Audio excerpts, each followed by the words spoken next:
మనల్ని తయారు చేసి భూమి మీద పెట్టాడంటే మనం ఏ రీతిగా నడుచుకుంటున్నాం?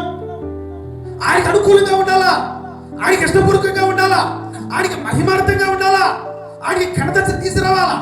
కానీ ఈరోజు సృష్టించిన దేవుడిని ప్రక్కన పెట్టి మన హోదాల కొరకు, ఘనతల కొరకు, పేర్ల కొరకు మనము పరిగెడుతున్నావే, సంపదల కోసం పరిగెడుతున్నావే, అద్భుతాల కోసం పరిగెడుతున్నావే, సృష్టించిన దేవుడి ప్రక్కన పెట్టేస్తున్నావు.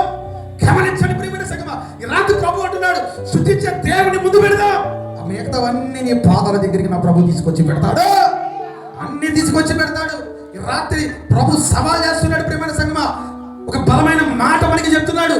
సృష్టించే దేవుడిని ప్రక్కన పెట్టి పరిగెడుతున్నావు. ఈరోజు ఎక్కువగా నీ ఫోకస్, నీ కనుదృష్టి, నీ ఆలోచన విధానం, నీ హృదయము ఎటువైపు వెళ్తుంది?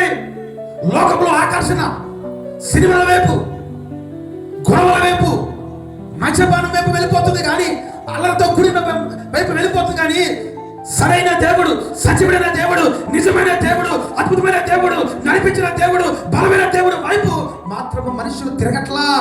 ప్రభు బాధపడుతున్నాడు. ప్రేమించాడు అంటే ప్రేమించి మన సృష్టించాడు ప్రియమైన సంగమా, ఆయన కొరకు వాడబడాలని, ఆయన కొరకు ఉపయోగపడాలని. కానీ ఈరోజు మనం అలా లేదే. ప్రభు మనల్ని బాధపడుతున్నాడు. ఈ రాత్రి ప్రభు అంటున్నాడు, మనం ప్రేమిస్తున్న దేవుడి వైపు మనం తిరుగుతున్నామా? స్తోత్రం చెప్పండి గట్టిగా. హల్లెలూయా.